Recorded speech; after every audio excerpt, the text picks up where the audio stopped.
আসসালামু আলাইকুম ভিউয়ার্স। ঈদ মোবারক। ঈদের নাটক দেখছিলাম। আহ, এই যে নাটকের থাম্বনেইলগুলো, যেমন এই যে ঘ্রাণ, তারপর লাভ আর্ট, হ্যাঁ, আরও যদি দেখি মানুষ, তুমি ছিলে আমার, অনেকগুলো নাটকই দেখা হলো। ভাবলাম এই নাটকগুলোতে এই টেক্সটগুলোতে যে একটা ইফেক্ট, আপনারা খেয়াল করেছেন কিনা জানি না, ডিজাইনার ভাই বোন যারা আছেন, এই যে টেক্সটের মধ্যে যে একটা ইফেক্ট টাইপোতে, হ্যাঁ, এটা কিভাবে দেয়?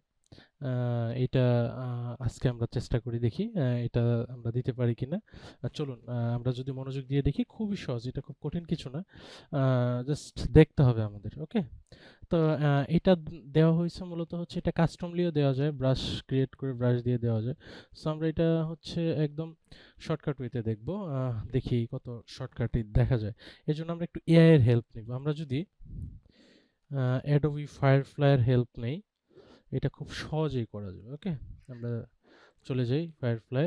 যাওয়ার পরে হচ্ছে আমরা কি করব, দেখি, গো টু ফায়ারফ্লাই। আমার এখানে অ্যাকাউন্টটা লগ ইন করা আছে, ওকে? গেলাম, যাওয়ার পরে আমরা টেক্সট টু ইমেজে যাব, ওকে? টেক্সট টু ইমেজে যাব, যাওয়ার পরে এই পর্যন্ত থাকলো আপাতত। এখন আমি আপনাদের ইয়ের সুবিধার্থে,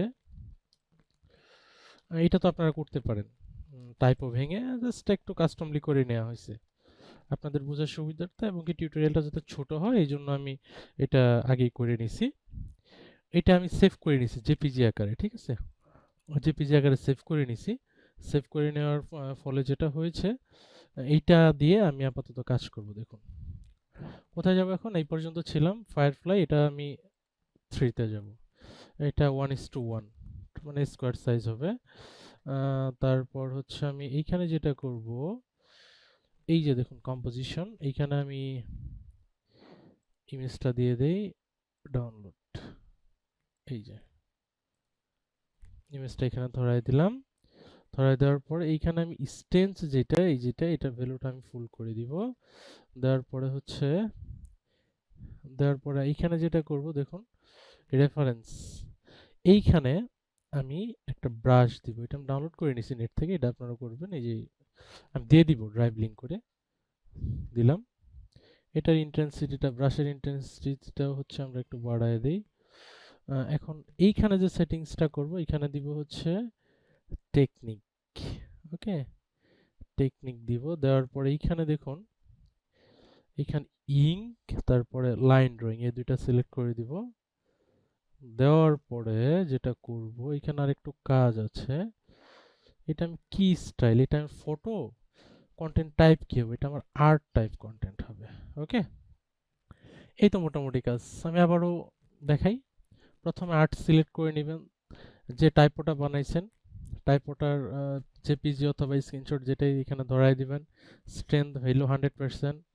তারপরে হচ্ছে এখানে রেফারেন্স, কীরকম রেফারেন্স চান ওইটা ধরাই দিয়ে স্ট্রেংথ 100 দিবেন। এখানে টেকনিক, টেকনিকে হচ্ছে আপনি লাইন ড্রয়িং, তারপর ইঙ্ক, এই দুইটা সিলেক্ট করে দিবেন। এই তো এই কাজ। এখন এখানে আপনার একটু প্রম্পট লিখতে হবে। প্রম্পট লিখবো কিভাবে, কি প্রম্পট লিখছি আমি, ink brush composition isolated on white, ঠিক আছে? তারপরে আমরা জেনারেটে ক্লিক করব। একটু সময় নেবে।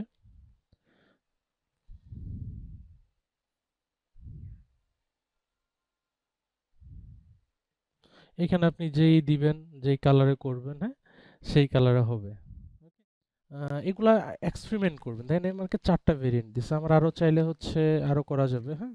4টা ভেরিয়েন্ট দিছে, দেখুন এই 4টা ভেরিয়েন্ট দিছে আমাকে। এটা ফার বেটার, হ্যাঁ, এটা অনেক সুন্দর ছিল, এটা অনেক সুন্দর ছিল। আমি ডাউনলোড করে নিব, 4টাই নেই ডাউনলোড করে।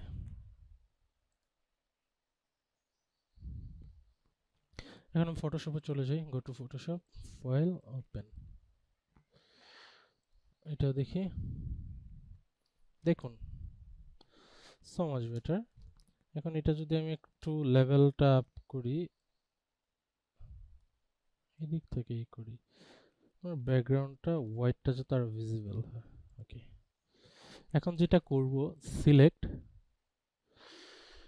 কালার রেঞ্জ থেকে আমি হোয়াইট কালারটাই করলাম, ফাজিনেসটা একটু বাড়ায় দিই, একটু বাড়ায় দিলাম, তারপর ওকে সিলেক্ট করলাম, এটা কনভার্ট টু স্মার্ট অবজেক্ট করে দেই, মাস্ক করে নিলাম, ইনভার্ট করে নিই মাস্ক, দেখুন ব্যাকগ্রাউন্ড আমার টাটা।